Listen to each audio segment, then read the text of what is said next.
Hello, everybody. It's raining outside, storming outside, and all of that, but it ain't like the rain and the funk we're going to bring on Mick and Rick. This is Mickey Clayton, the coach, with the famous, the infamous, All-American, award-winning, favorite reporter's reporter, the legendary Ricardo Brown. Rick. Ricardo, no.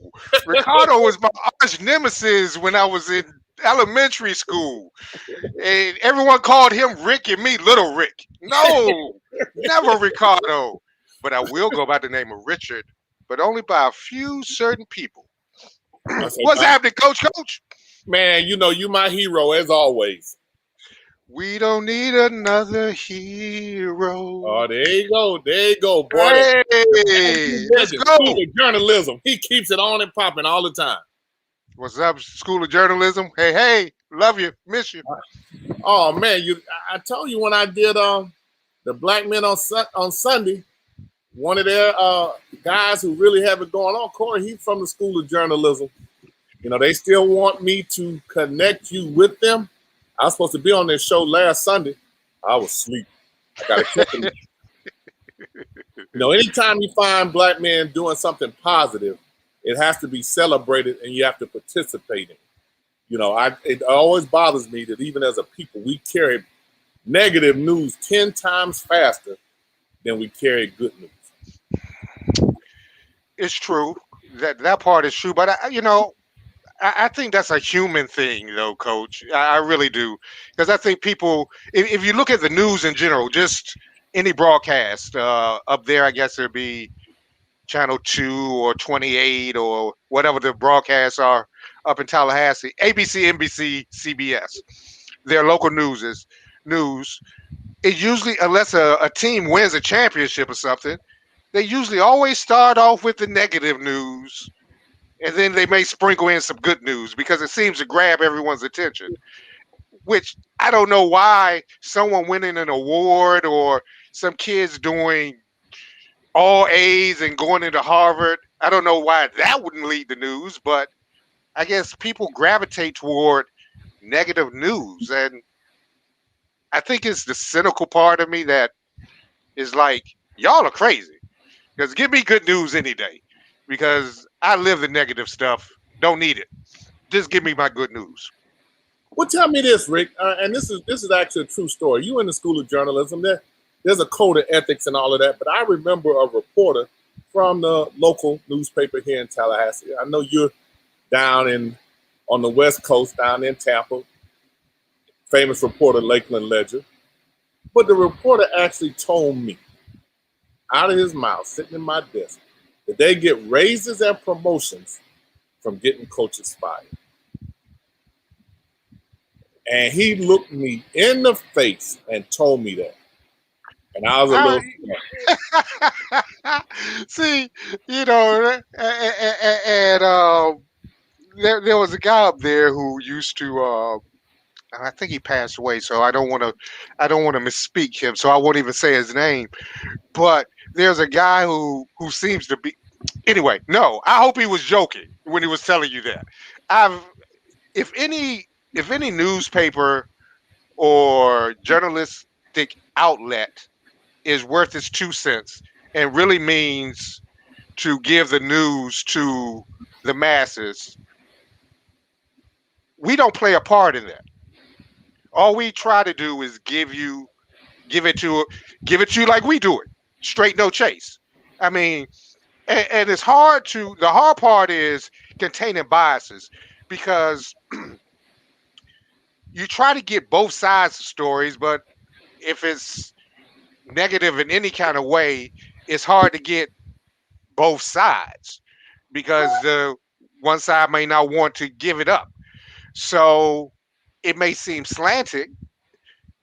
You have to fight your own inner biases, but to get raises because coaches get fired, I really hope that was a joke that just fell flat because reporters usually can't tell jokes. So I hope not, Coach.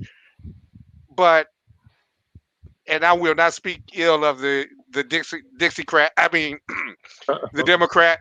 So I won't say that's their philosophy, but any newspaper or news outlet that's worth its worth, that's not true. Okay, but he meant that. And I remember during the course of the season, I asked him, I said, how come you write all these stories, but you don't ever write about the fact that we're so hurt and we're down to only one starter that's healthy? He said, Coach, it's not my job to make excuses for you. Okay. Like, okay, well, all right, well, okay. But I said, but that's the news. That's the part of the story. He was like, okay, whatever. Now, mind you, he had also applied for a job as my assistant coach, of which he didn't get hired. And his reporting on the Florida A&M basketball team went further south. Hold that thought for a second. Ah!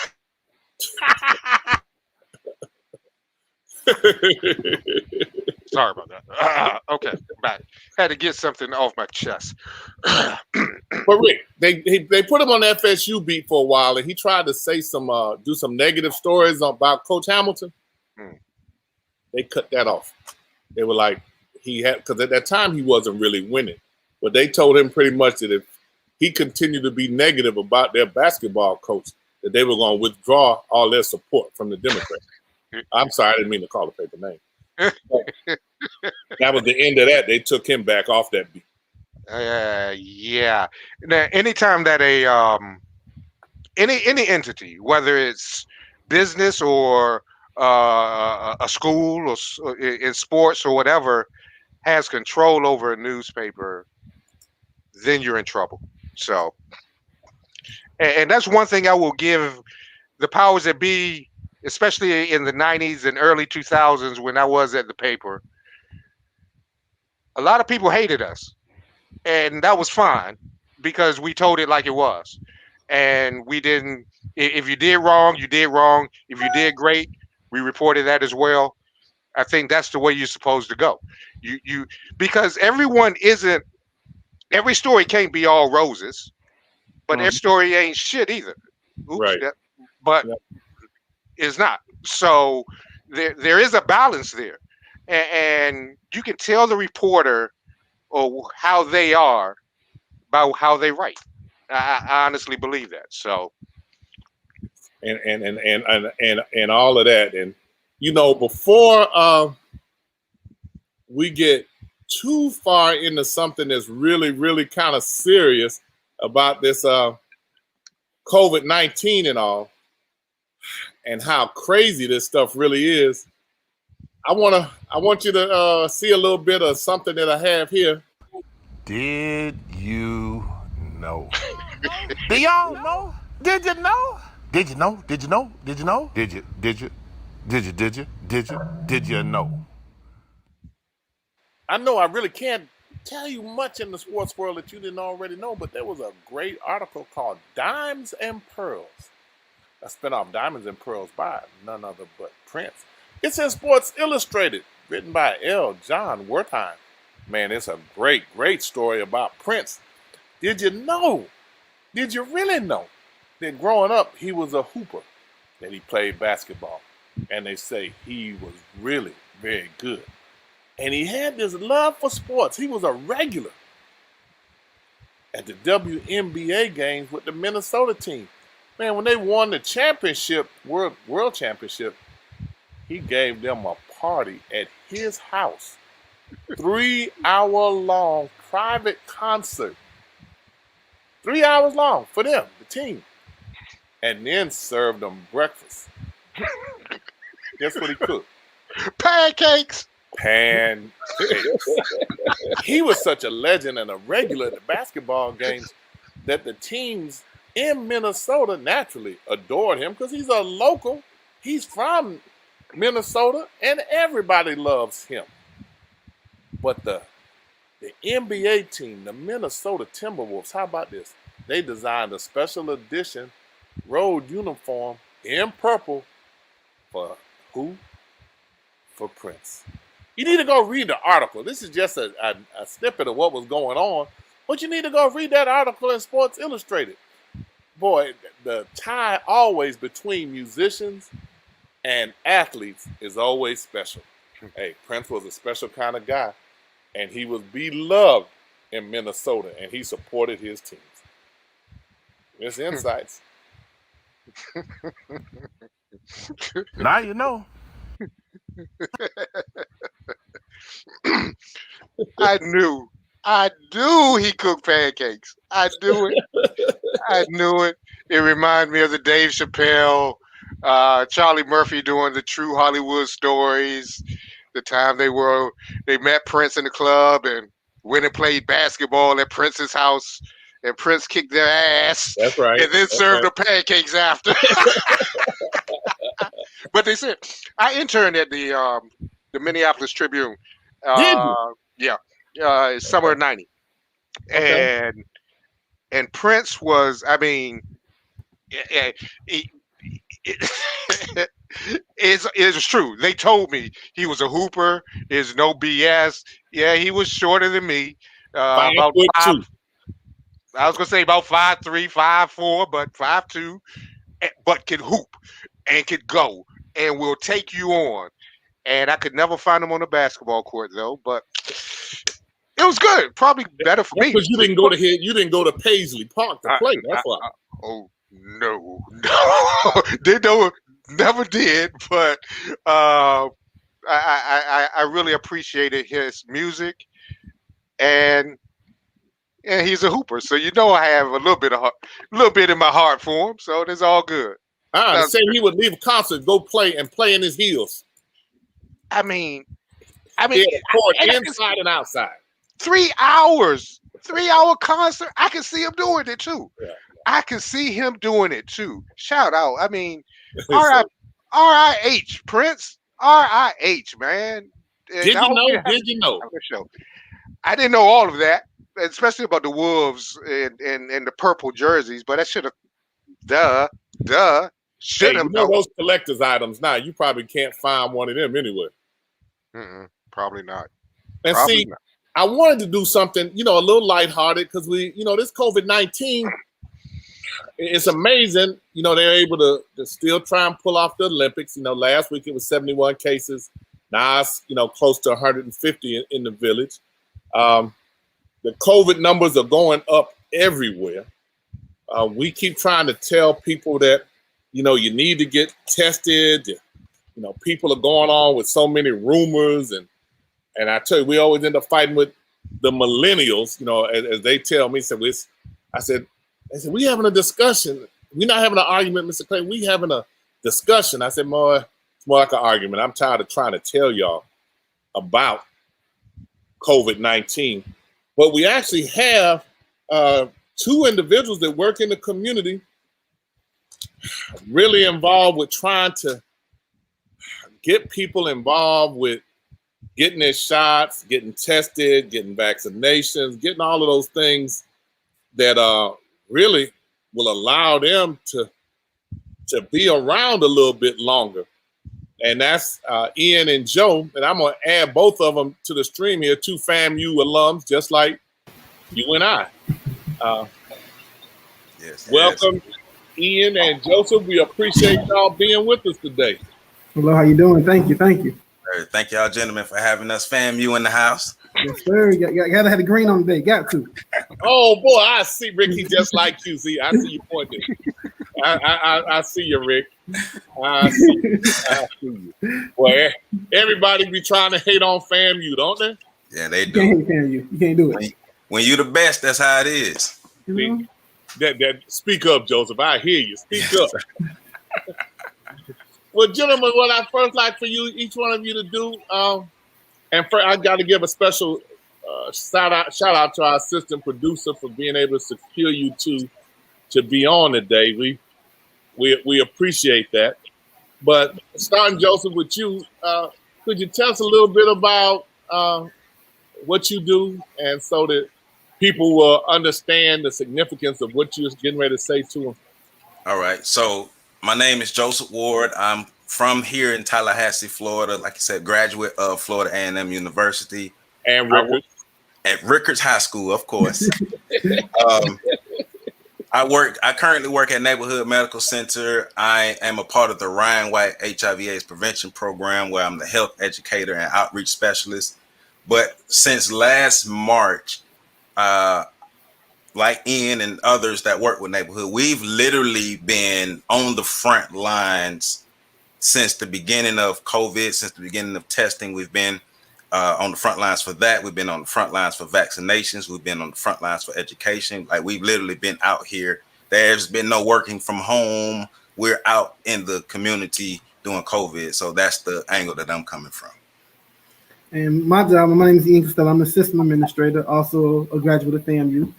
My job is to make sure all those events or anything that he does in the community, when we say testing like that, we're not doing it just in the clinic. We're actually going to the community. So my job is to make sure once we get to those communities, we have everything we need as far as internet, electricity, fans, because it's very hot outside, tents. We have different mobile units that we bring out to the community where we can perform services like we're in the clinic. So that's my job, to make sure once we get to wherever we're going to make sure we have everything that we need to get the job done. Well, thank you. We appreciate what you two are doing. Talking about being in the military, you two are in the military. You're fighting a battle that's going on 24/7. Either one of you, but what is the thing that really that has disappointed you the most in what you're doing with COVID-19? You want the book? We got a nice long book. Rick, if you look at them, it was like, man, I got to thumb through this to find what I could tell. But it's for me, okay, from the beginning in our communities in Tallahassee, because that's all I can speak for, is our communities that we live in, our people. I haven't seen a good number of our people actually following protocols as wearing masks, not gathering, making sure that you educate yourself. A lot of people have allowed narratives from the street committees to just dominate their thought processes. I'm not going to say anybody, but not enough people are reading the information. Like, when we give vaccines, we give people a packet to let you know the ingredients of it, how it works, the who, what, where, when, why, and how. One of the things that have been aggravating is just the lack of self-education, but also just not following something basic as wearing your mask when in public and not gathering in groups more than 10. Because as you stated, COVID cases are rising. They've gone down, but they're coming back up and getting different variants, and it's not going to slow down until we follow protocol. Yeah, and I think it's just people not understanding that. I want to say it's also a history thing. People are not used to getting something like the vaccine, especially for free, and not being considered guinea pigs, or especially in the Black community. But the vaccine is for everybody. It's not just for us. It's for everybody, and it's just getting people to understand that it's here for you and it's here to save you. Because a lot of people don't realize that until it's too late, which we don't want that. We want you to know, get this information and know. Like you said, we've been doing testing since March, and we still haven't stopped testing. We have testing coming up this weekend. We're still providing the vaccine. We provide it at our clinic. If anybody wants one, we have all three. Some people don't want this one, some people don't want that one. We provide all three vaccines. It's your choice. So we're still out here trying to just basically give people the education to let them know that it's preventable. If you just follow these standards right here, you'll be fine. Well, what about it that has you worried about this Delta variant? It's like, what concerns me is that people seem to have taken it for granted now, that it's like a worse version of the cold and you'll be all right. But it's always something that's going on. And then I understand that we just had the Columbia variant that just showed up in Miami. And I want you to, either one of you, both of you, to speak on these variants that are out there that people are completely discounting. It's just like anything out there. Everything mutates. So it's just like anything. Once they realize, okay, I can stop it by doing this. Well, let me switch it up. Let me adapt. Let me change it up. So it's just like any kind of medicine. different codes. There's different. There's not just one code. There's different codes. From Joe's point of view, with HIV and AIDS, it's different STDs. It's not just one STD. So it's just everything mutates. It's all about evolution. So, but it's different medicines out there that stop it. Like I said, the vaccine is one, but definitely different precautions. But like I said, right now, according to the CDC guidelines, the vaccine can stop the current variant. So it's still an ongoing process. This is something that a lot of people haven't seen before. So it's just about just following those little steps, like getting vaccine, washing hands, staying masked up, just to stop it. And then at the same time, it's time. It's all about time. Right. And building on that, like you said, when I think about it, because I have to, during my time working at HIV/AIDS, I've learned a bit about how viruses work. So looking at the behavior of the viruses, these viruses are trying to stay alive. These viruses use cell replication to stay alive. Being that it's a retrovirus, so it's going to get into the cell, and it's going to rewrite the DNA of the cell using the RNA and write it backwards, and then bud out and go on by this business using that behavior. So when we're talking about the different variants in that process, as you say, as these different variants meet these different blockers or meet these different things that the human may put into their body, just like any other biological component, is going to mutate. That's how we got from being bacteria to humans these days, the mutations. The different variants are going to affect people differently. So we know this Delta variant is a lot more aggressive than some of the variants that we've experienced in the past. People are getting sick faster, and some people may be getting sick longer. But I want people to also realize that the long-term effects from the different variants will be different as well. And right now, we don't know how serious the long-term effects could be. One of the long-term effects that I read about was, what did they call it? I can't remember the name, but it was talking about basically blood clots being formed in they call it COVID toes.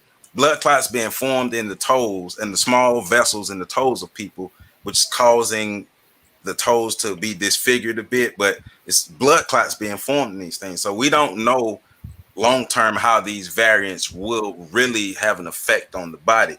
But we do know, like you said, we do know the Johnson & Johnson, that's been said to be one of the best vaccines to take to deal with specifically the Delta variant.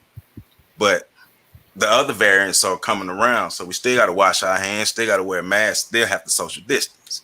So, well, one of the things that you're saying, you're talking about the mutations, and Rick and I have discussed this before, and the fact that when this first came out, when we were trying to sound the alarm about it way back when it was in Wuhan, they would tell, even my own family was like, you just kind of panicking a little bit too much. But back then they were saying that the virus was mutating generations while it was inside a host, which was at that time making it very difficult to treat it because it wasn't the same. It wasn't the same when you got infected with it as it is after it stayed in your body because it mutated so long. uh-huh. And now we keep having these different variants. And one of the things that you said that I don't think people really give enough credence to is, even though you may survive from the virus and get better, you don't know the long-term effects that it has on your body. Right. Even though, I've had a member of the family, it took them probably 3 months where they could get all of their taste back, but you don't ever know what else it may affect in you internally that might not show up for 5 or 10 years. You don't know because it's, it stays within your system. Right. One of the other questions I wanted to ask you was, how are you received in the community? I could imagine that you have those who are glad to see you and others that are like, why are y'all even out here? Yeah. So we have an advantage on other healthcare providers because we were already in the community. We've already built trust with the people. So the community we serve, they already know we're not going to offer them something that's going to be harmful to them. Also, we've taken the vaccine ourselves. So we can give firsthand accounts on what the vaccine does in your body, how it can affect from different perspectives. And because we know when they take the vaccine, it's going to affect different people differently. I took the vaccine. I could have ran a marathon after both doses. I was cool. It didn't do that for everybody, but that's the vaccine working in the body. But it's really just understanding what it is. Education. When we're giving these people this education, they already trust us. They already know us. They already see us. We already have nicknames in the community. They're familiar with us from doing HIV/AIDS, and I'm the condom man. I'm the sex man. I'm all these men. So we getting phone calls. I've gotten 1 million phone calls and people asking me, so Joe, tell me what you think. And I'll be honest with them. If you don't want to take the vaccine, then you need to understand the precautions that you need to take for yourself. If you do take the vaccine, you still need to take the precautions. I want people to really understand. The vaccine does not stop the transmission of the virus. The vaccine lessens the symptoms in your body, because we have a lot of people who think, well, I'm vaccinated, don't have to wear masks. But to answer the question, being in the community, already having established relationships, it made it easier for us to get people vaccinated, and it made it easier for people to ask us questions and trust our answers, because they already know that we're not going to just steer them in the wrong way. Joe, let me interrupt you. I need you to go back to a point when you were saying people feel like because they're vaccinated, they don't have to wear masks. Mm-hmm. Would you elaborate some on that? Because I've heard that frequently stated. Right. So according to the CDC, because this information straight from the CDC, the vaccinations are designed to reduce the symptoms of COVID within the body. So I take the vaccine. If I don't have the vaccine and I contract COVID, and let's say I have other health disparities, or maybe don't, I could be down sick for a week or so, or however many days it may affect my body. If I'm vaccinated, I may not get as sick. So let's say without the vaccination, my scale can be from 1 to 10. Let's say I go to an 8 without the vaccine. With the vaccine, I could probably stay at a 1 or a 2 and not have to deal with extreme symptoms in my body if I'm vaccinated. But according to the CDC, the virus itself can still be transmitted from one person to the next. Especially with the new variants like you spoke about earlier. Something like the Delta variant is more contractable. I think it says 65% more passable or contractable from other people. That's why they say it's good to get the vaccine, but also you got to still keep your guard up. Like you still have to. It's like the sports person. We playing football. Yeah, we on the field, and we got pads on. We secure, but you still got to keep your head on a swivel and make sure nothing comes at you. Right. You protected. Yeah, I'm protected. I'm very secure. Got helmet, everything on, but you can still get hit. Well, Ian, I don't think that you're real honest with us, because you ain't shared with us what your nickname is. See, if he could tell us he's the condom man, I'm sure that you ought to be able to share what yours is. I'm gonna keep it simple. I'm just gonna be security. I'm security. And when we pull up, I'm security. They be like, big man.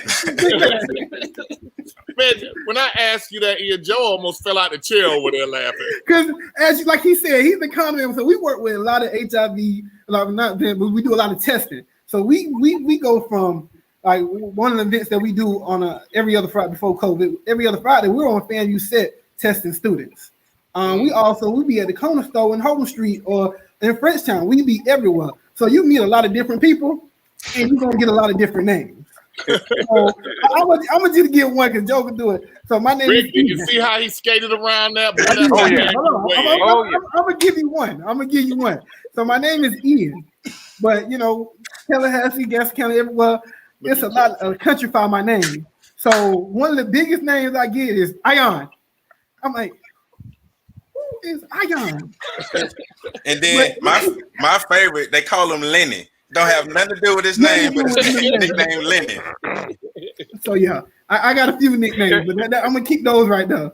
Like you say, you be in the community, you know who we are. Right. I like that, Lenny. I like Lenny. I like that. They don't have look, nothing to do with nothing. Just flat out Lenny. Lenny. Hey, look, Random name. Go ahead, Rick. yeah. Hey, guys. A lot of the young group, say 18 to 35, people in that range, during that time, they think they're almost invulnerable. They think they're Superman, S's on the chest, and nothing can harm me, not even kryptonite. How do you get them to wake up and to see what's really happening and to get vaxxed, as I like to shorten it? It's sad to say it's a two-part. So one part is just simple word of mouth. Like my friend got vaccinated, I'm gonna go get vaccinated. You know, like they see other peers, other friends, other family members doing it, and like they did it, they all right. I'm gonna go do it too. Why not? And then the bad part of that is gonna have to either happen to them or they're gonna see somebody get it and be down bad, and that's gonna make them go get it. So it's two parts to it. That's the only way I see it. Is either you're gonna go from word of mouth, family, friends, get it ahead of time, or it's gonna take you seeing somebody that you know personally, that when it finally hits to your circle, that's gonna hopefully make you go get it before you. Yeah, I try to get them to look at it from this perspective. Okay, so you may contract the COVID and it may not have a real effect on you. It may not you may have mild symptoms, you may have the sniffles or whatever, and you deal with the symptoms for a couple of days, maybe a week, and you're over it. But let's say you take this virus home, or you take this virus around loved ones, and you inadvertently pass it on to loved ones, and it affects them deathly, or it affects them greatly. It really debilitates that person. Is that really something you really want to be involved in? Because yes, you may feel like you feel invincible. You feel like the virus is, like you said earlier, some people just call it a mild flu, which we know it's not now, but some people call it that. Yet, like for me, when I took the vaccine, I realized I'm at a healthy enough level. If I get the virus, I may not know I have symptoms. I may be asymptomatic. But I live in a neighborhood. My mom is disabled. I help my mom. I'm not bringing this virus back to my mom, and I'm not bringing this virus into this community because that would be irresponsible. And I love these people. So if we're really talking about being healthy and looking out for people and maintaining health, especially the people that we love, then we need to be more vigilant about protecting ourselves, wearing your mask, getting vaccinated, washing your hands, stay away from crowds, following the protocols. Yeah, it may not affect you, but what about the people around you? Well, what does it mean, asymptomatic? Would you tell everybody exactly what that means? Asymptomatic means when you have no physical signs or symptoms. And sometimes asymptomatic could also mean it's not detected in a particular test, depending on the level of antibodies that may be available in a person's body. So, but wait, stop. So you can actually be tested, have COVID. Well, not necessarily COVID. Well, let me clear that up. Because I was using that as an example for asymptomatic, not necessarily for COVID. As far as we know, for most COVID tests, if you have it in your system, it's going to show. So asymptomatic, that's kind of one of the definitions we use for HIV, because we have something called undetectable, where a person can be so healthy that the HIV doesn't show, but they still don't have the signs and symptoms. But for COVID, if you take that test, it's going to show. But most people are not going to get tested until they have the signs and symptoms, and you could be asymptomatic, meaning having no signs and symptoms. And when it comes to tests, there are two main tests that's available. A lot of people know about the rapid test, which is 15 minutes, you get swabbed, you get your results in 15 minutes. And then what they call the PCR test, which is a lab test. It's the same swab, they send it to a lab, they test it, and they give you your results. When it comes to COVID, those two tests, it really depends on how long you've been exposed and it develops. So what they call an incubation period. Like you can be in contact with somebody, say you came in contact with somebody that's COVID positive on Sunday, and you go get a test on Monday. It might not show, but if you wait 2 to 3 days, or maybe till say Friday, when you might start getting a headache, it may show on that rapid test and then that lab test. So lab test is more accurate. but the rapid test is also good. But it also, like I say, tell people it just depends on when you get tested. Because like I said, you can come in contact Sunday, get tested on Tuesday, and it might not show. But come Wednesday, Thursday, you do that same test, it's going to show. So it also depends on what test you get will give you more of an accuracy, and it just depends. Well, what about the difference in symptoms with the Delta variant as opposed to, with the newer Delta variant? I understand the symptoms are a little different, that they're not the same as the original one. For the most part, the symptoms are the same. Okay. It's just they're being more aggressive. Right. So like I said, it's more contractible, and the symptoms are more aggressive. So it's more of an onset thing. Usually with the previous variant, it kind of slowly starts affecting. You might start off with just sore throat. You might start off with this. With the Delta variant, it's more expressed. So like usually when it hits or you start experiencing symptoms, it just hits. It's down. Slap. Boom. So yeah, that's with the variant. Like I said, but at the same time, it's a mutation. So it done learn the first time we came around, we did this. So now we're gonna come this way and show you. So anything is just a mutation. Wow. Thank you for dispelling that myth. Another myth that goes along real popular with y'all millennials is that that people are afraid to take the vaccine because they're afraid it'll make the men sterile. They want to have children. Okay. So you've heard that one before, boy. Okay, yeah, because this people are associating this with the Tuskegee experiment, and it's not the same thing. But even people with the Tuskegee experiment, yes, they allowed people who had syphilis in the Black community to have syphilis for 40 years. They were studying them. That was malpractice. That was inhumane. They was wrong for that. We get that. But a lot of these people, I want them to really think about the choices that they're giving themselves. So you have a vaccine that we have information about that the disparities are 1%, around the 1% range. Then we have COVID, who's been wreaking havoc. We know deaths are over 600,000. So you taking your chances, and you're letting conspiracy theory kind of leave you in limbo with taking your chances. I don't have any information from any sources because I do a lot of research. I go into my nerd phases. I go into the CDC and I search. I haven't found any information about anything making anybody sterile. I know personally some men who taken the vaccine and made babies after they've had the vaccine. So I haven't found, because like I said, I'm a conspiracy theorist to a point, but I'm around people, and we will research and just haven't found any information to support that the virus can leave you sterile. But we do have information to show that the virus can cause massive damage in your body, though. Another thing with the COVID vaccine that's different from the Tuskegee experiment, that it's available to everybody. Right. It's not just available to young people, old people. It's available for anybody within the guidelines. So right now it's 12 and up for the Pfizer vaccine, but it's available to everybody. So that's another one of the things. So it's not just isolated to the Black community. It's available to anybody and everybody that's eligible in the range to get it. And also, consult with your primary care physician. If you don't have one, you can always come down here to the Level Neighborhood Medical Center. We'll provide you one. I like that. But yes, shameless plug. Consult with your medical physician to find out if it's best for you. We have patients that have ran the gamut far as when it comes to pre diseases, different diseases. We have some HIV patients. We have some people that have heart disease. We have some people that have cancer.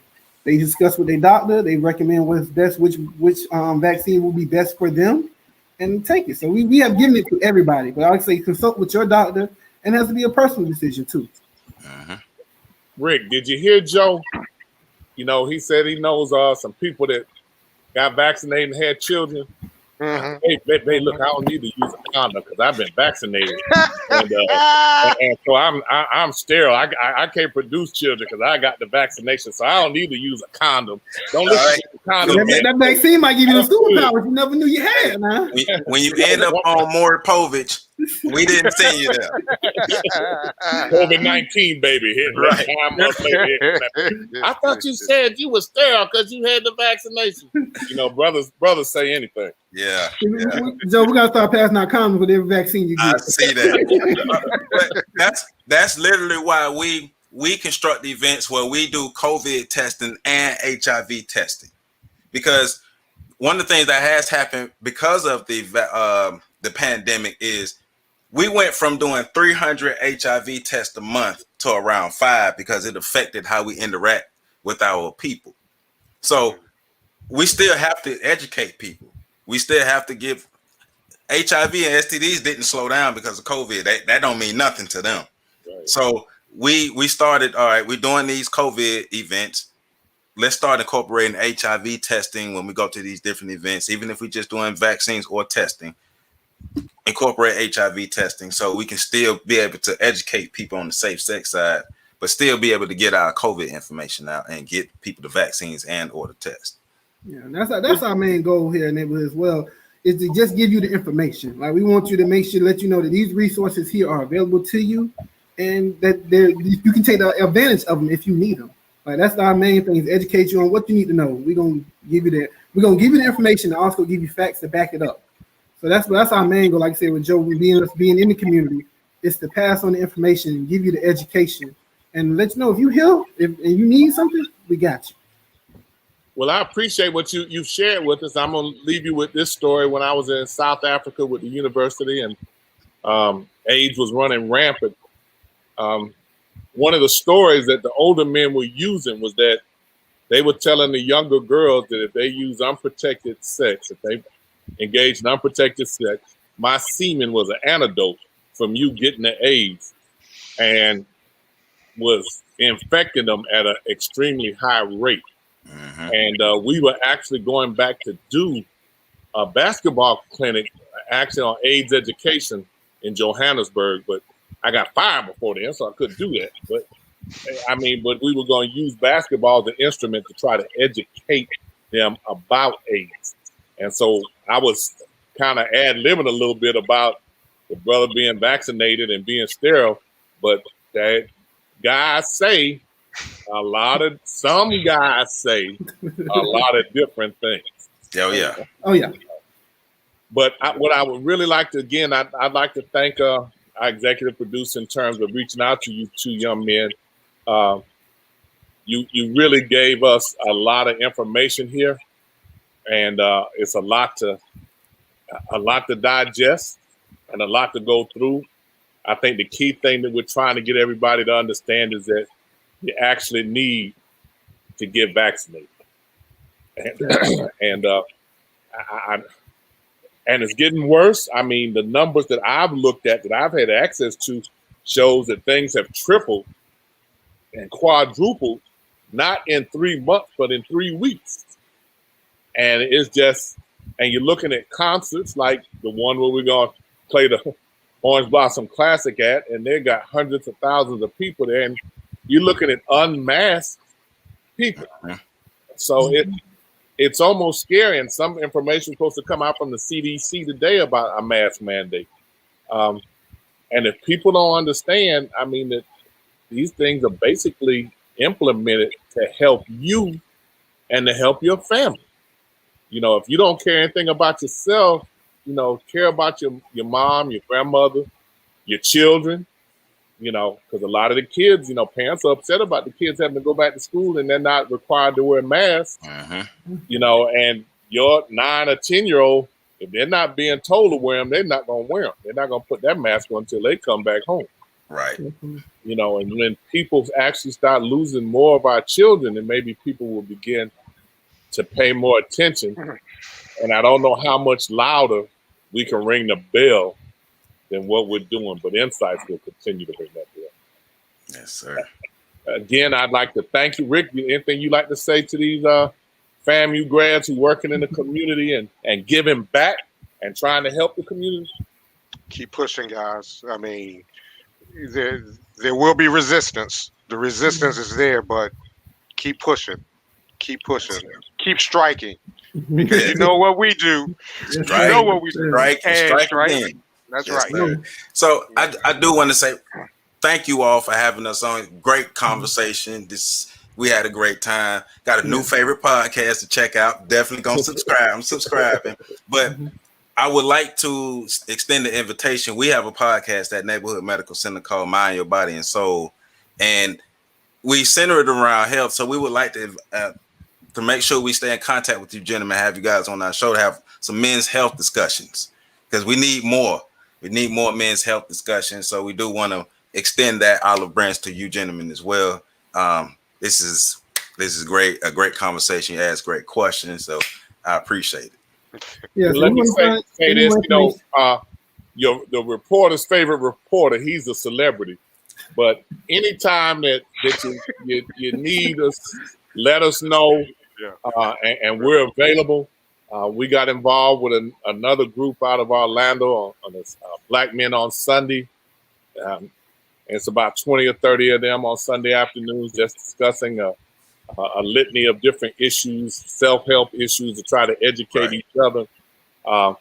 Both Rick and myself are both committed to the community, as the MicknRick Show, you see. Y'all, take our link, push it to as many people as you like to help us grow, and let us know what we could do to help yours grow, so that we can continue to work together. That's the biggest thing, the most disheartening thing sometimes, is that we don't reach back and help somebody else, Right. And as a people, we need to do more of that, because we are very strong in number. And in our interest, the things that interest one of us actually interest a lot of us, because it's about each one of us. And the one thing I loved about teaching, working, coaching at FAMU was that, we always wanted each of you coming behind us to be better than what we were, because you're the ones that are going back into our community, have to raise my children and my grandchildren. So we want you to be successful. That's what Dr. Frederick Humphreys told us many, many years ago, that y'all are the future, and if we keep working and helping you and wanting you to succeed, so you one of us. You don't take a job from our children. You're helping to enhance that. So anything that we can do, we're there to do it. Let us know. Yes, sir. We definitely will. We appreciate anybody want to find any more information out about the vaccine or about Neighborhood Medical Center, you can find us online at neighborhoodmedicalcenter.org. And if you want to find out more information about that good podcast this man right here hosts, it's nmcpodcast.com. And I do want to say, go on to neighborhoodmedicalcenter.org. You can literally register on the website to get the vaccine. And there's information to get tested. It's right there on the website. So check us out. Neighborhoodcenter.org. Neighborhoodmedicalcenter.org. Yes, sir. Neighborhoodmedicalcenter.org. Yes, sir. All right. And the podcast is? Mind Your Body and Soul. Available on mcpodcast.com. Yep. And Neighborhood Medical Center YouTube channel as well. So. All right. Okay, need you guys to send that to me, and we will put it at the in the link on our show that goes up. We, our numbers keep going up. The more Rick is involved with us, the more people we get involved with us. He is the Lakeland Ledger legend. So come on. Legend in my own mind, guys. Don't fall for it. Don't fall for it.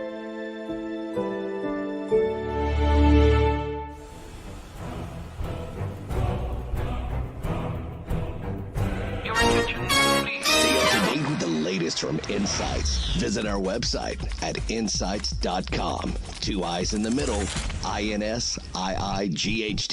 Insights is the copyright of Mac4 Enterprises, a Florida corporation. This broadcast is produced under the exclusive ownership of Mac4 Enterprises and is the intellectual property and trademark of Mac4 Enterprises. Comments of the host and other individual speakers on Insights represent their independent thoughts and representation. And wear a mask. You Get vaxxed. Rick wear a mask. Get interviewing with Shaq. Who else can say they interviewed Shaq? He looked like he was like Shaq's nephew or something, but wear a mask. Get vaxxed. Wear a mask. We vaxxed. Appreciate you, Ian. Much love to you. Holla at us. Let us know what we can do. Thank you, guys. Thank you for having us. Have a good one. Thank you. You too. All right, now. Talk to you later, Rick. We out.